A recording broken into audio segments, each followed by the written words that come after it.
Hi friends, welcome to Diya Samayal.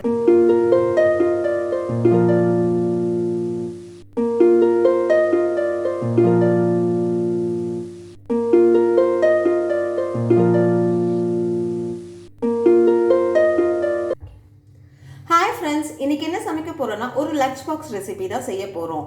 முட்டைகோஸ் வச்சு ஒரு வெரைட்டி ரைஸ் செய்யலாம். குழந்தைங்கள்லாம் காய்கறி சாப்பிட்றதுக்கு ரொம்ப அடம் பிடிப்பாங்க. அவங்களுக்கு காய்கறிகளை வச்சு இந்த மாதிரி ஒரு வெரைட்டி ரைஸாக செஞ்சு கொடுத்தோம்னா ஈஸியாக சாப்பிட வச்சிடலாம். வாங்க எப்படி செய்யறதுன்னு பார்க்கலாம். அதுக்கு முன்னாடி இப்போதான் என் சேனலை ஃபர்ஸ்ட் டைம் பார்க்குறீங்கன்னா என் சேனலை சப்ஸ்கிரைப் பண்ணிட்டு பக்கத்தில் இருக்க பெல் ஐக்கானை கிளிக் பண்ணிட்டு வாங்க.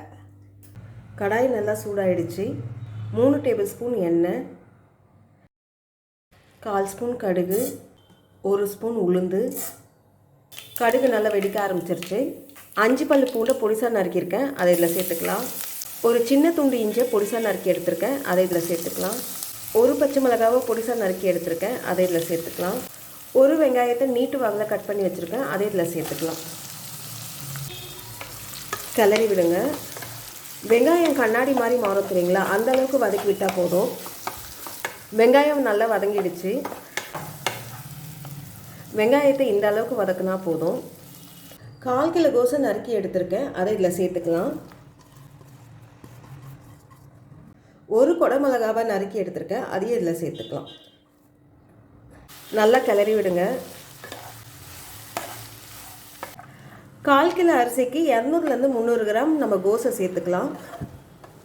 கொடை மிளகாவுக்கு பதிலாக நம்ம கேரட்டு, பீன்ஸு, பச்சை பட்டாணி எந்த வெஜிடபிள் வேணாலும் நீங்கள் சேர்த்துக்கோங்க. ஒரு நிமிஷம் நல்லா கிளறி விட்டாச்சு. இப்போ மூடி போட்டு 2 - 3 நிமிஷம் லோ ஃப்ளேமில் நல்லா வேக விடலாம். தண்ணி எதுவும் சேர்க்க வேண்டாம். நம்மளுக்கு காயில் இருக்க நீர் சத்துலேயே நம்மளுக்கு காய் நல்லா வெந்துடும். மூடி திறந்து பார்ப்போம். காய் ஒரு 3/4 நல்லா வெந்திருக்கு. இப்போ இதில் நம்ம மசாலாவை ஆட் பண்ணிக்கலாம்.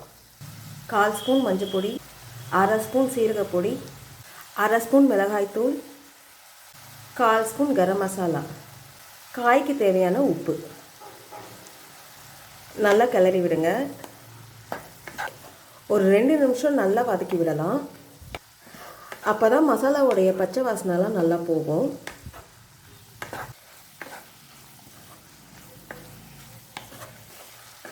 நல்லா வதக்கியாச்சு. மசாலாவுடைய பச்சை வாசனையும் நல்லா போயிடுச்சு, காயும் நல்லா வெந்துடுச்சு. இப்போ இதில் 1/2 ஸ்பூன் மிளகு பொடி, உங்கள் காரத்துக்கு ஏற்ற மாதிரி நீங்கள் ஆட் பண்ணிக்கோங்க. 1 ஸ்பூன் சோயா சாஸ், 200 கிராம் புழுங்கல் அரிசியை வடித்து நல்லா ஆற வச்சு எடுத்துருக்கேன், அதை இதில் ஆட் பண்ணிக்கலாம்.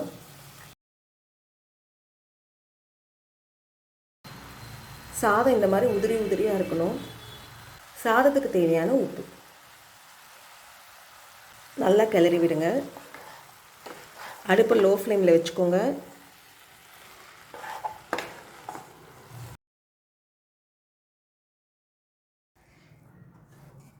நல்லா கிளறி விட்டாச்சு.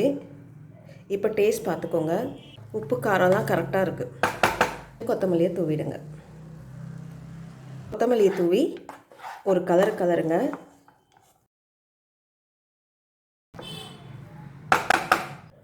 அடுப்பை ஆஃப் பண்ணிவிடுங்க. ரொம்ப டேஸ்டான முட்டைகோசு சாதம் ரெடி ஆகிடுச்சு. இந்த வீடியோ உங்களுக்கு பிடிச்சிருந்தா லைக் பண்ணுங்கள், ஷேர் பண்ணுங்கள். அப்படியே உங்களுடைய கருத்துக்களை எனக்கு கமெண்ட் பண்ணுங்கள். இது வரைக்கும் என் சேனலை சப்ஸ்கிரைப் பண்ணாதவங்க சப்ஸ்கிரைப் பண்ணிவிட்டு பக்கத்தில் இருக்க பெல் ஐக்கானை கிளிக் பண்ணுங்கள். நன்றி, வணக்கம்.